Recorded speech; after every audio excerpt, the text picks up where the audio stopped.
প্রতিশ্রুতি মতোই খুলল আরজিকর ফাইলস। সাসপেন্ড করা হলো 3 জন আইপিএস অফিসারকে। আরজিকর মেডিকেল কলেজ কাণ্ডে কঠোর পদক্ষেপ মুখ্যমন্ত্রীর। অভয়া ধর্ষণ এবং খুনের মামলায় 3 জন আইপিএস অফিসারকে সাসপেন্ড করা হলো। সাসপেন্ড করা হলো তৎকালীন কলকাতা সিপি বিনীত গোয়েল, সাসপেন্ড করা হলো তৎকালীন ডিসি সেন্ট্রাল ইন্দিরা মুখোপাধ্যায়কে এবং তৎকালীন ডিসি নর্থ অভিষেক গুপ্তকে। তৎকালীন সরকারের হয়ে টাকা দিতে গিয়েছিলেন 2 জন পুলিশ অফিসার। অভয়ার পরিবারকে টাকা দেওয়ার অভিযোগের বিভাগীয় তদন্ত হবে। তৎকালীন মুখ্যমন্ত্রী বা কোনো মন্ত্রী নির্দেশ দিয়েছিলেন কিনা তারও তদন্ত হবে। Phone call record, WhatsApp chat call সমস্ত কিছু খতিয়ে দেখা হবে। আরজিকর মেডিকেল কলেজ কাণ্ডে কঠোর পদক্ষেপ মুখ্যমন্ত্রীর।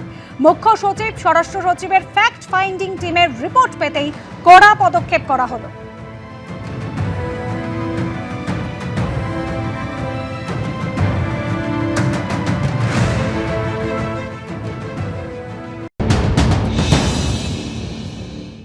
আমরা আজকে 3 জন আইপিএস কে সাসপেন্ড করছি, মিস্টার বিনীত গোয়েল, শ্রীমতী ইন্দিরা মুখার্জি এবং শ্রী অভিষেক গুপ্তা। ইনিশিয়ালি আমরাই 3 জনকে সাসপেন্ড করলাম due to mishandling and offering bribe to the victim family and organize press conference without the permission from the appropriate authority. একজন ডিসি